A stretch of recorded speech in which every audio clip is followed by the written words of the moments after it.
학생 예. 시절이라서 기준금리에 대해 체감한 게 별로 없었을 때고 부모님들이 체감하시면서 갚고 계셨겠죠. 그때 그 용돈이 정말 부모님의 고혈이었구나. 지금은 이제 우리의 네. 고에 참 제대로 고혈을 짜내고 있네요.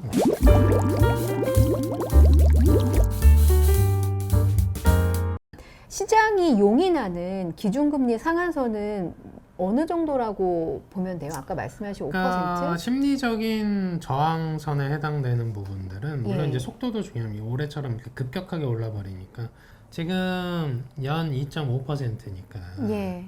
이 부분들이 단기간에 지금 1% 포인트만 올라도 상당한 심리적인 압박을 받게 되고요. 그럼요. 그 마지노선에 해당되는 부분들을 생각을 하신다면 결국은 4에서 5% 사이가 마지노선이 될 겁니다. 예. 그 이상을 넘어가면 이제 그 신용대출은 웬만하면 10%가 넘어가게 되거든요. 그럼 가계가 수용할 수 있는 한계점이라는 게 엄연히 존재하기 때문에 우리가 지금 소득이 물론 꾸준히 올라오고 있긴 합니다만 예. 저 정도의 대출 이자를 그 대다수의 서민들이 감당할 수 있는 건 아니거든요. 부동산 시장에는 10년 주기설이라는 게 있더라고요. 네, 지금 우리 부동산 시장을 보면 예. 10년 동안 계속 급격한 상승을 거쳤습니다. 예. 그래서 이제 뭐 거래도 뚝 끊겼다고 하지. 예. 금매도 뭐 초초초 막 이렇게 초가 몇 개 붙을 정도로 금매가 나오기도 하고 예. 이렇게 되면 결국에는 부동산 시장도 위축이 돼서 침체의 길로 가는 거 아니냐라는 전망들이 있던데 지금 침체기의 초입인 건가요? 얼마나 이게 유지가 좀 될지. 그러니까 이 침체 초입은 맞죠. 워낙에 이제 작년까지 급등했던 것들이 올해 이제 조정받고 있는데 조정폭이 아직도 뭐 그렇게 크다라고 그러니까 평균 변동률상에서는 그렇게 크진 않습니다. 예.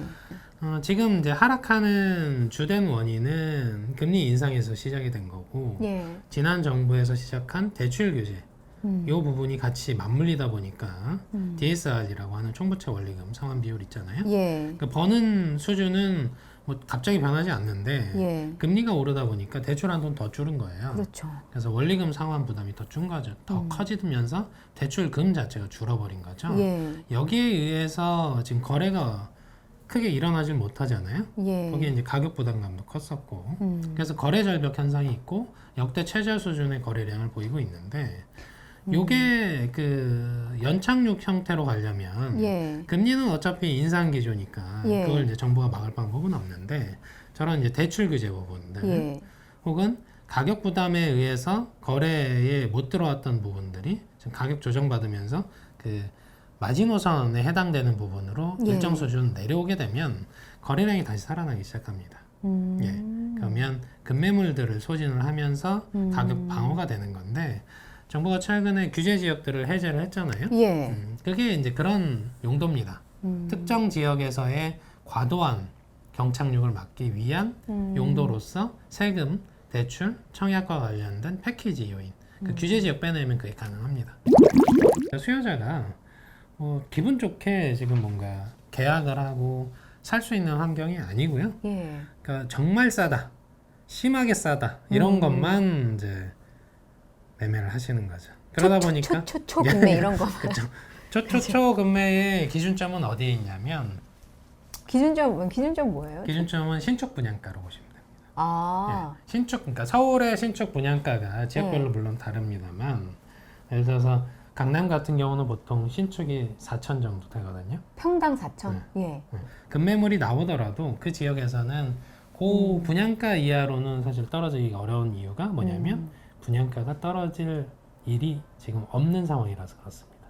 왜 그러냐면 자재값도 오르고 인건비도 오르고. 자재값과 인건비 그리고 공사 기간 이런 것들이 다 늘어났잖아요. 예. 그래서 요거를 온전히 반영을 못한 가격이 분양가 상한제에 의한 저가격입니다. 물론 이제 강남을 기준으로 했기 때문에 네. 그 외의 지역들은 평균적으로 한 3천 정도거든요. 예. 그러니까 우리가 보통 33평 기준으로 하면 서울은 10억 이하로 떨어지기가 쉽지 않은 시장이다라고 보시면 돼요. 그렇군요. 예, 신축 분양가가 그 수준에 형성이 돼 있으니까.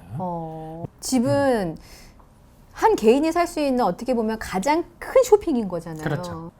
예. 그래서 그 매수자 우위 시장에서 의사결정하시는 게 좋습니다. 예. 그건 바닥을 맞추긴 힘들어요. 다만 바닥에 근접했냐 아니냐에 대한 것들을 맞추기는 고민해보면 맞출 수도 있죠. 저보다는 나으시겠죠. 근데 대부분은 금매물들이 소진되기 시작할 때가 바닥입니다. 금매물들이 네, 소진되기 시작. 금매물들이 소진되고 대부분의 규제가 완화돼 있는 상태. 누가 언제든지 어떤 선택을 할 수 있을 때. 근데 지금 우리가 이제 하락 요인들로 보는 것들이 지금 금리 인상, 그리고 대출 규제, 그리고 너무 비싸 이거잖아요. 네, 세계 때문에 거래가 안 되는 거거든요. 그렇죠. 그럼 요 중에 금리는 예. 올해 연말까지는 계속 인상기입니다. 그러다 보니까 어떤 관점이 변하는 거는 내년 상반기 정도가 되겠죠. 그리고 지금 여전히 비싸다라고 느끼시는 분들은 있어요. 예. 금매물이 있긴 합니다만. 그럼 요 금매물도 요 정도 가격이면 좀 싸지 않을까라고 생각되는 시기는 언제일까요? 이 정도만 싸지 않을까라는 거는 그것도 올해 하반기보다는 내년 상반기가 좀 더 유효해 보이죠. 이 정도. 다만 시스템적인 위기는 예. 안 온다는 전제 하에서 그렇습니다. 공급 부분은 시장이 좀 이런 상태에서 조금 많이 스텝이 애매할 것 같은데. 네. 맞습니다. 그러니까 정부가 270만 호 공급 계획을 세웠잖아요. 그래서 그것 때문에 그 궁금해하는 게 많으셔서 최근에 보도자료 낸 걸 보시면 그 인허가 물량을 기준으로 했거든요. 정부는. 그래서 270만 호 인허가를 받고 이제 착공을 하잖아요. 착공을 하고 그리고 준공 입주를 하잖아요. 이 과정에서 20% 정도는 날아갑니다. 예. 그래서 한 40만 채에서 50만 채는 일종의 허수예요. 경기 위축기가 짧게 끝나거나 하면 금리 이슈가 끝나는 상황이 되면 다시 공급 문제로 넘어옵니다. 이슈가. 당장은 금리로 인해서 공급 문제는 좀 뒤로 밀어놨고 예.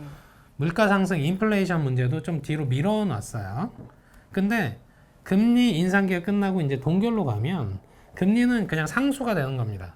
그래서 누가 대출 받든지 이 사람이든 나든 신용도가 확 떨어지는 사람 아니면 담보대출금 다 비슷합니다. 예. 이자분. 네.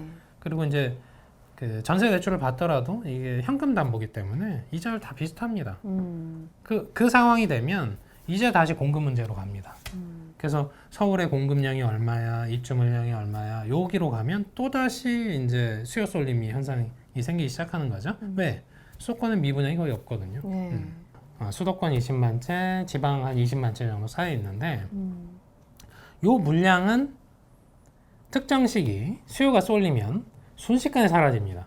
그러니까 실질적인 공급이 아니에요. 신축 공급이 아니기 때문에 수요가 쏠린 순간 어떤 현상이 발생하냐면 급매물 사라지고 예. 그러면 매도자는 어떤 생각을 하냐면 금매물 사라졌네? 회수합니다. 걷어야죠. 예. 매물 걷어드립니다. 그러면 42만 채가 순식간에 20만 채가 될 수도 있습니다. 전국에 쌓여있는 물건들이. 그래서 신축이라는 그 신축 공급 물량을 통해서 이 기존 주택 물건 쌓여있을 때 최대한 빨리 인허가를 많이 받아놔야 되는 겁니다. 그래야 완충작용이 되면서 설사 기존 매물들이 사라져도 우리가 싸게 공급할 수 있어 라는 걸로 완충작용을 하면서 시장이 그 가격이 안정세를 보일 수가 있는데 그걸 실기하면 지난 정부처럼 되는 겁니다. 사실은 무주택자는 이런 발언을 많이 하시잖아요. 더 떨어져야 돼. 반토막 나야 돼. 네, 그리고 2017년 그때 가격으로 내려와야 돼. 예. 하면 근데 뭐 스토리는 좋습니다. 근데 그 와중에 본인은 리스크가 없을 거라는 이제 착각에 빠지게 되는 거죠. 사회 경제 주체들 모두에게 영향을 미칩니다. 그 정도 충격으로 하락을 하게 되면 직장이 사라지거나 이런 문제들까지 발생. 집값이 2017년 수준으로 떨어진다고 해도 만약에 내 직장이 없으면 대출을 못 받는 그럼요. 경우가 못 삽니다.